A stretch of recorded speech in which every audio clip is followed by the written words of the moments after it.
Graças, paz, amém? Vamos aplaudir o Rei Jesus nesse lugar. A Ele toda a honra, toda a glória, porque é o nosso Senhor, nosso Deus, que nos abençoa dia e dia, amém? Boa noite a todos vocês e a paz. Abra a tua Bíblia em 2 Samuel, capítulo 6, aleluia. Que atmosfera o louvorzão, né? Move anjo, move o céu e move nossas vidas também. Deus habita no meio dos louvores, não é verdade? Se fazer presente, o louvor que cura. Deus me deu uma mensagem à tarde e eu quero compartilhar essa mensagem e essa mensagem ser uma visão de estratégia para um crescimento sobrenatural em Botucatu. Quem crê nisso? Quem crê nisso? Quem gostaria de viver isso? De manhã cedo, o Espírito Santo trouxe uma palavra ao meu coração. Uma palavra que todos conhecem, talvez não seja novidade nenhuma. Mas ele trouxe dessa maneira: ide e fazei discípulos. Quando ele falou essa palavra, ele disse para mim: medita na palavra. E eu meditei. E aí foi trocada a palavra por vai, forme discípulos. Aí eu entendi que isso era um comando, uma ordenança que Deus delegou à igreja. Vai e forme discípulos. Discípulo é diferente de membro. A palavra membro significa o quê? Sócio. Um sócio da igreja. Alguém sem compromisso. Vem, ouve, recebe e vai. Vem, ouve, recebe e vai. Vem, ouve, recebe e vai. Mas não está no decreto de Deus. Não está no decreto de Jesus. Qual é o decreto de Jesus? Vai, forme discípulo. O que é formar discípulo? A igreja foi chamada para dar frutos a Deus. A igreja foi chamada para gerar. Nós temos uma missão aqui na terra. E essa é a missão que Deus nos deu. Nós somos passageiros aqui na terra. Mas nós temos que levar a Deus o máximo de vidas a Ele. Nós temos que resgatar as almas que estão no inferno. A Bíblia diz que as portas do inferno não prevalecerão contra a igreja do Senhor. Por quê? Porque Deus conta comigo, conta com você. Porque nós somos o exército de Deus. E nós não podemos negociar com o diabo. Tem uma passagem que fala em Êxodo, no capítulo 10 de Êxodo, lá pelo versículo 24 em diante, quando o faraó quer negociar. O faraó quer negociar com Deus e os intermediários ali é Moisés e Arão. E o faraó fala assim: olha, vai também as mulheres. A princípio ele não queria deixar as mulheres saírem, não queria deixar sair as crianças. Só que Deus começou a enfiar praga no meio do Egito. E aí faraó chamou Moisés e falou: não, pode ir também as mulheres, pode ir as crianças, mas deixai os cordeiros e os bois, que era o principal elemento da adoração a Deus na época. E Deus mandou um recado para Faraó. Faraó representava Deus na terra, Satanás. E foi mandado um recado. E o recado era assim: não ficará nenhuma unha aqui no Egito. Não ficará nenhuma unha. Ou seja, você está aqui. Mas será que existe alguém que você ama, que você gostaria que estivesse aqui, mas não está? Mas falou para você: vai você, amor, eu vou ficar aqui em casa. Vou ficar vendo Faustão, Fantástico. E você: tá bom, então eu vou. Você está feliz? Não. Não se negocie. Senhor, a tua promessa é: eu e minha casa serviremos ao Senhor. Eu passei pelo mar vermelho, que é o sangue de Jesus. O meu filho vai passar, minha filha vai passar, meu marido, minha esposa, eu e minha casa vamos servir ao Senhor. Todos nós estaremos na casa do Senhor, adorando, confraternizando, buscando, enaltecendo o nome do Senhor. Amém? Essa é a vontade de Deus. Que as pessoas que você mais ama estejam com vocês aqui. E essa é a tua vontade, sim ou não? Sim. A Bíblia então diz aí em 2 Samuel, capítulo 6, o versos 9, diz assim: E temeu Davi ao Senhor naquele dia e disse: Como virá a minha arca do Senhor? Mais uma vez. E temeu Davi ao Senhor naquele dia e disse: Como virá a minha arca do Senhor? E não quis Davi retirar para si a arca do Senhor para a cidade de Davi, mas Davi a fez levar à casa de Obed-edom, o geteu. E ficou a arca do Senhor em casa de Obed-edom, o geteu, 3 meses. E abençoou o Senhor Obed-edom e a toda a sua. E abençoou o Senhor Obed-edom e a toda a sua casa. Está casa aí ou não está? Algumas traduções na linguagem de hoje, família, mas muitas Bíblias está escrito casa, família, casa. Obed-edom, a sua casa não ficava dentro dos portões de Jerusalém. Obed-edom não estava morando num lugar de destaque e privilégio, não. Ele estava na beira do caminho, onde viviam os desprezados, fora dos portões de Jerusalém. E a arca do Senhor estava há 20 anos na casa de Aminadab. E de repente Davi teve o desejo de trazer a arca para a cidade de Deus, para Jerusalém. E no meio do caminho ele faz algo que não deveria fazer. Quando ele vai buscar a arca, ele manda que a arca seja colocada numa carroça de boi. E a arca, ela nada mais é do que a presença de Deus na terra, a Shekinah de Deus. E a Shekinah de Deus não veio para os animais, não veio para o ímpio, não veio para o macumbeiro, não veio para o idólatra, veio para os levitas. O que quer dizer levita? Cantores? Não. Aqueles que têm um chamado a servir na casa de Deus. Nunca levita foi cantor. Levita quer dizer aqueles que têm um chamado a servir na casa de Deus. Eu sou levita, todos vocês são levita, porque todos nós trabalhamos para Deus.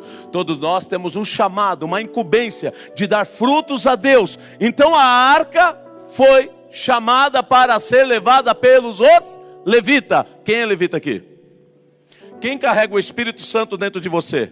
O Espírito Santo é a presença de Deus na terra dentro de você. Então a presença de Deus não é para lá o macumbeiro, a presença de Deus não é para os animais, a presença de Deus está em nós.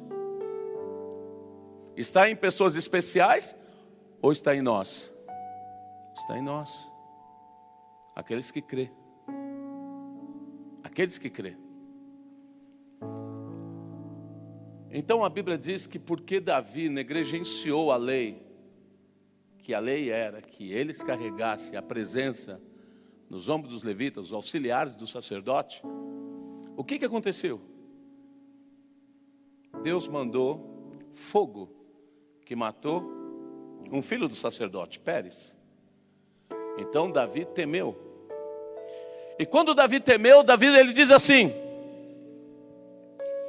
como virá a mim a arca do Senhor? Como virá a mim? A maior preocupação nossa aqui nessa noite tem que ser essa.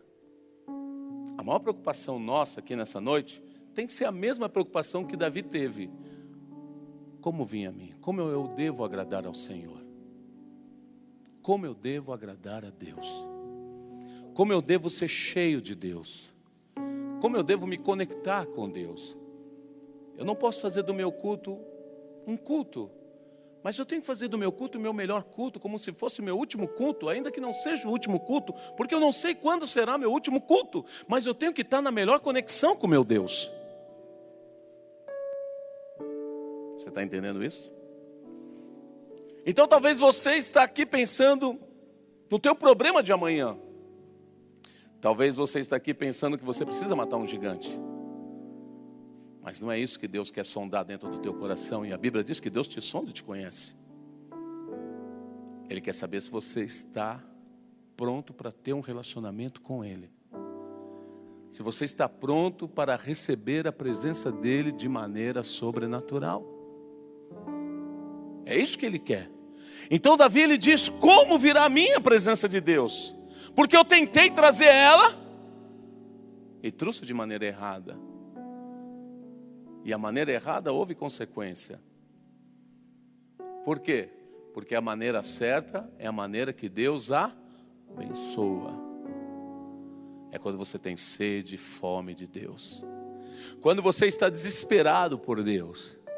Quando você fala: Senhor, eu vim da minha casa hoje aqui, domingo, o primeiro dia da semana, o dia da primícia, para me render, para me entregar, para te louvar, para te adorar, para ser cheio. Vem, Espírito Santo. Aleluia. Então Davi, ele transfere a arca para a casa de Obed-Edom, o desprezado, o que estava na beira do caminho. E sabe o que aconteceu com a casa de Obed-Edom? Ela começou a prosperar. Ela começou a prosperar. Seus filhos prosperaram, sua agricultura prosperou. Obed-Edom, ele recebeu vários cargos do rei Davi. Ele recebeu o cargo de regente do louvor. Ele recebeu o cargo de chefe da guarda. Ele recebeu o cargo de chefe do tesouro de Jerusalém, de todo Israel. O tesoureiro principal. Quer dizer que o desprezado começou a ser exaltado. E por que ele estava sendo exaltado? Porque a presença estava na casa dele. Diga para o teu irmão: a presença na sua casa te trará exaltação. Diga: a presença de Deus na tua casa vai abençoar teus filhos, teu trabalho, teus animais, teus negócios. Porque a presença de Deus na tua casa é o reino de Deus que envolve toda a tua família. Você pode aplaudir Jesus por isso?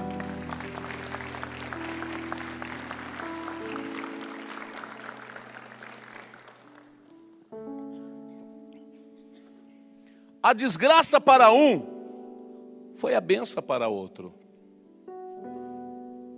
A negligência de um foi a vitória de outro. Enquanto Pérez morreu porque prevaricou, porque fez errado, foi a oportunidade do outro ser abençoado. E Deus nos dá a oportunidade. Deus nos dá a oportunidade de nos abençoar. No momento certo, na hora certa, na revelação certa. Na revelação certa. Aquela arca ficou 20 anos parada, estagnada. 20 anos parada. Aí Davi vai buscar ela lá na casa de Abinadab. Ele sabia que a arca lhe traria paz, chuva, colheita e sucesso na guerra contra os teus inimigos. Porque a arca ia na frente. Ele sabia disso. Então ele ansiava que a arca fosse para a casa dele. Quando ele descobre que a casa de Obed-Edom está sendo abençoada, que a casa de Obed-Edom está rompendo, está prosperando, está crescendo, o que ele faz? me mande buscar a presença, me mande buscar a arca, mas agora vamos fazer da maneira certa, vamos fazer da maneira correta, vamos pegar os levitas, vamos colocar a arca nos ombros dele, vamos tocar o chofar, vamos adorar o Senhor, vamos a cada 6 passos sacrificar o cordeiro a Deus. Por quê? Porque nós vamos agradar a Deus e Deus vai nos abençoar.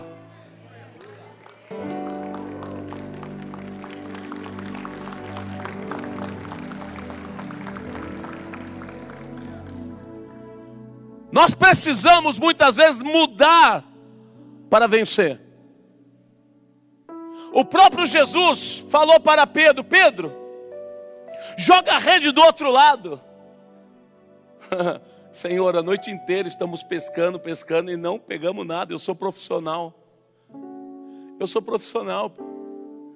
Não estamos pegando nada. Jesus dá a dica: muda. Tem hora que é necessário mudar a mentalidade, mudar a visão, para as coisas romper. Então Jesus falou assim, ó, joga do outro lado. Você está jogando só aqui, estou jogando e não dá nada. Aqui é o canal, aqui é o lugar. Não. Às vezes a gente acha que é aqui. Muda, Pedro. E Pedro mudou. Sabe por que ele mudou? Porque ele obedeceu a Deus. Porque ele acreditou na palavra de Deus. Quando você entende que Deus está falando com você e que Ele quer mudar muita coisa em você, é porque Ele quer que você rompa, é que Ele quer que você cresça, é que Ele quer que você prospere. Então Deus falou para Pedro: Pedro, joga a rede do outro lado. E quando ele jogou, a rede ficou pesada. A rede ficou tão pesada que não conseguia puxar os peixes. Então ele chama os outros amigos: ei, vem nos ajudar. É muito peixe, é milagre. E por que o milagre aconteceu? Porque eu acreditei na palavra de Deus. Quando você crê na palavra de Deus, vai acontecer uma revolução de milagre sobrenatural aqui na igreja em Botucatu. Aleluia. Baru rabá donai belechele rebechore de rabassuri anda.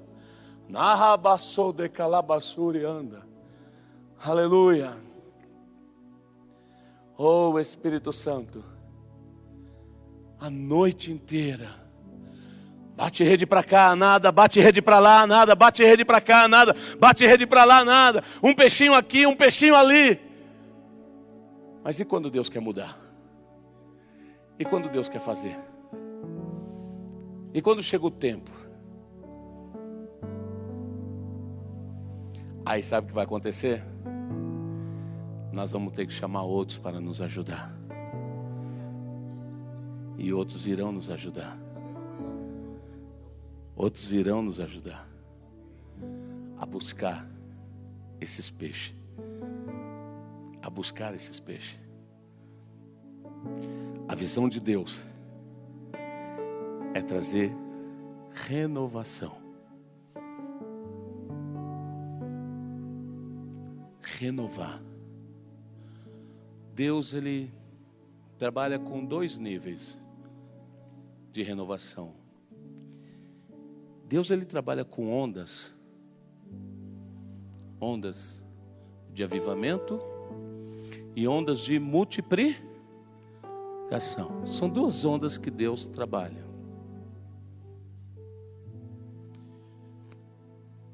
Nos meados de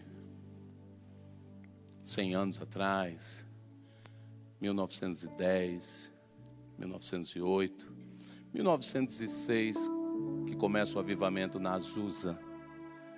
E esse avivamento então se espalha a nível de mundo. Começa Deus trabalhar em ministérios.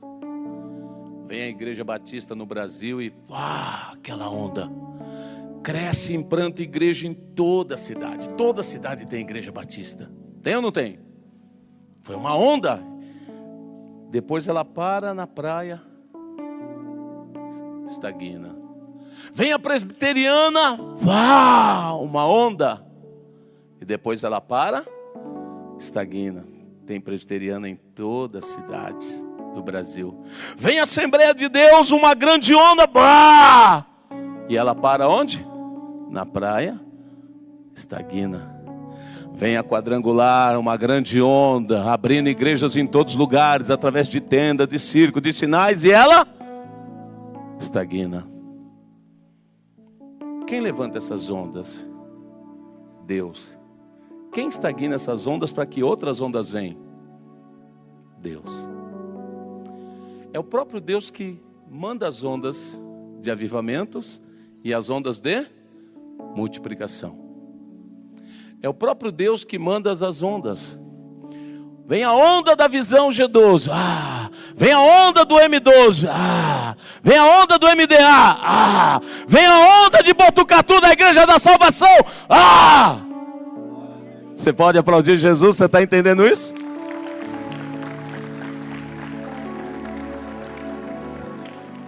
Todas as ondas de Deus têm o tempo de se formar, de multiplicar, se espalhar, estagnar. Essa igreja, ela não estagnou, porque ela ainda não formou a onda. É o tempo da onda se formar, crescer e caminhar, se espalhar. Aí um dia ela vai estagnar para quê? Para que novas ondas se levante. Você está entendendo a visão de Deus? É só acompanhar a visão dela pelos séculos. Nunca mudou. Nunca mudou.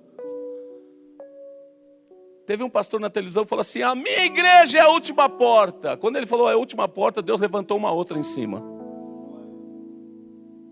E falou: não, filho, não tem essa de última porta. Eu levanto portas e portas e portas e portas, porque a igreja é minha, a glória é minha, o poder é meu, a onda é minha, a multiplicação é minha. Não fale besteira, porque eu sou Deus que trabalho.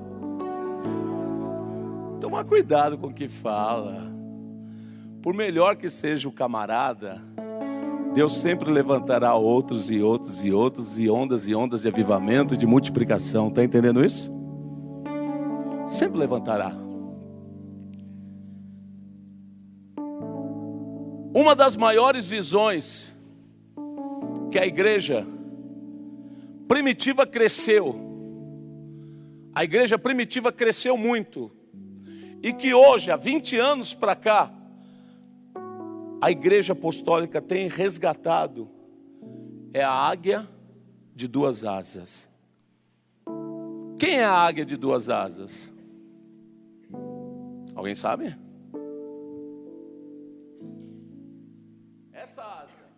Essa asa chama templo.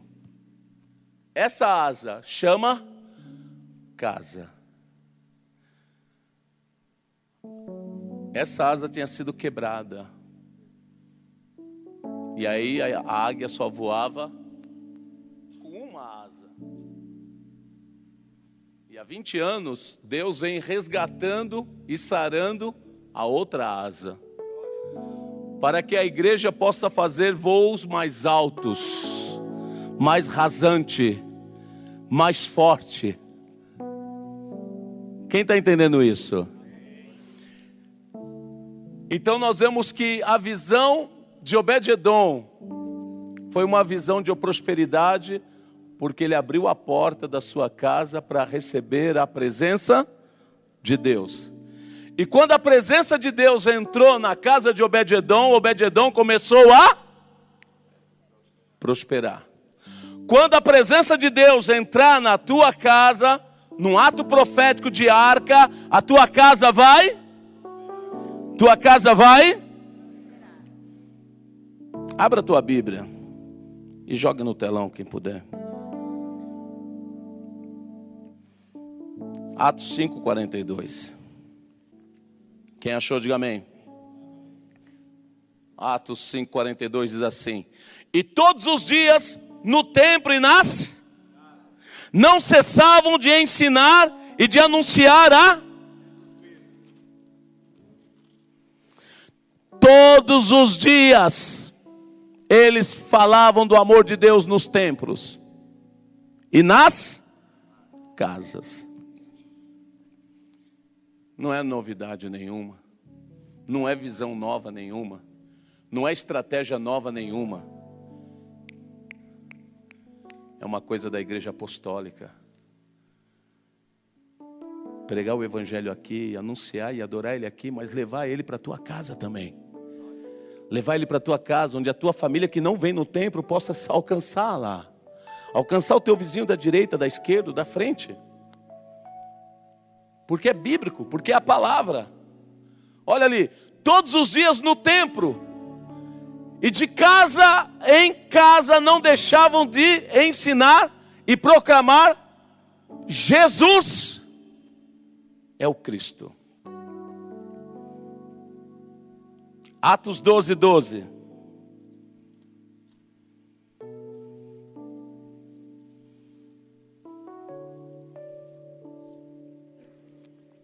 Atos 12, 12. Percebendo isso, ele se dirigiu à casa de Maria, mãe de João, também chamado Marcos, onde muita gente se havia e estava. As pessoas se reuniam para aprender, no Atos 5:42, para aprender a palavra e para proclamar Jesus Cristo o Senhor. Mas também se reuniam para orar, para interceder, para quebrar maldição. Quantos de nós aqui temos pessoas que não é evangélica na família? Levanta a mão. Quase todos. Imagina essas pessoas que não vêm aqui, mas você levando a presença, a arca de Deus na tua casa. Talvez na primeira oração ela não vem, talvez na segunda oração ela não vem, mas uma hora ela vai vir. Uma hora ela vai levantar da sala, do computador, do videogame, e vai sentar naquela mesa com você e vai ouvir a palavra de Deus. Porque a palavra é viva e eficaz, e por trás da palavra existe o Espírito de Deus operando em cada coração. Existe o Espírito de Deus falando, agindo, e existem os anjos repreendendo os demônios, as maldições caindo por terra, e essas pessoas sendo resgatadas em nome de Jesus. Ensinando, orando. Estar na igreja um dia na semana e domingo, e 5 dias nós estamos fazendo o quê?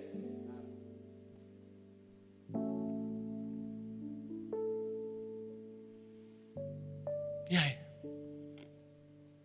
Como fica a tua força? Como fica a tua espiritualidade? Será que Satanás não está minando através desses 5 dias? Será que esses 5 dias ali são 5 dias, sei lá, de novela? Não sei.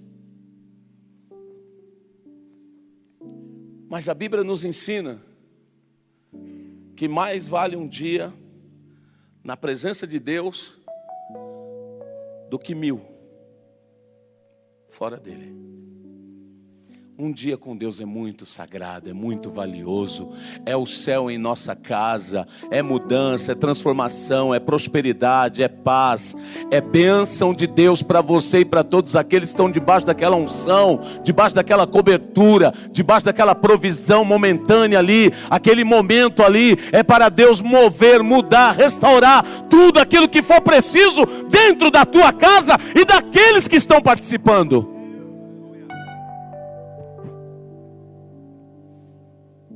Davi vencia as guerras porque ele tinha a presença de Deus na casa dele.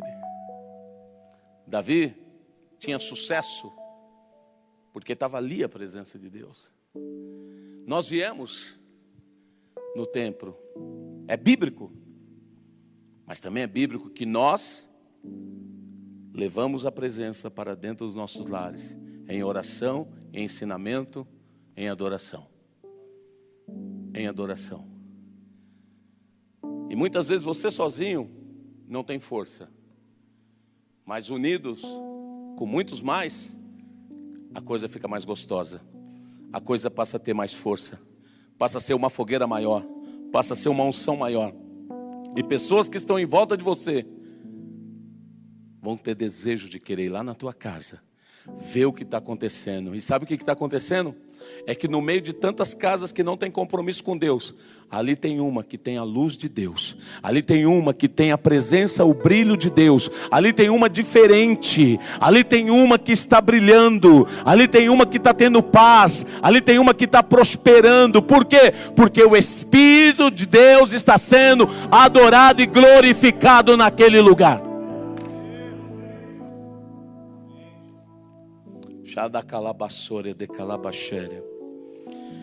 Abra a tua Bíblia, 1 Coríntios 16, 19. Quem achou, diga amém. Saudai aos irmãos que estão em Laodiceia. Agora estamos falando de Laodiceia. E a Ninfas, e a igreja que está em sua casa. Saudai também Romanos 16, 5 agora. Coloca aí Romanos 16, 5. Romanos 16, 5. Saudai também a igreja que está na casa deles. Saudai a Epneto, meu amado, que é as primícias da Ásia. Quer dizer, o primeiro que abriu a porta para a visão celular. E para Cristo. Amém? Outra palavra, Atos 20, 20.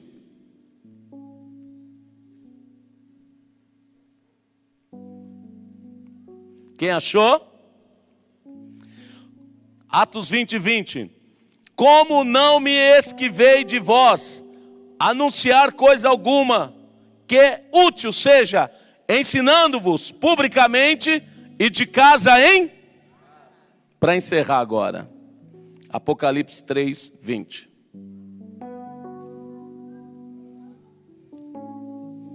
Apocalipse 3, 20. Essa é para matar. Eis que estou e bato. Se alguém ouvir a minha voz e abrir a porta, entrarei e cearei com ele, e ele comigo, e ele comigo. Tem uma outra tradução que diz assim: eis que estou à porta e bato, se alguém ouvir a minha voz e abrir a porta, entrarei em sua casa.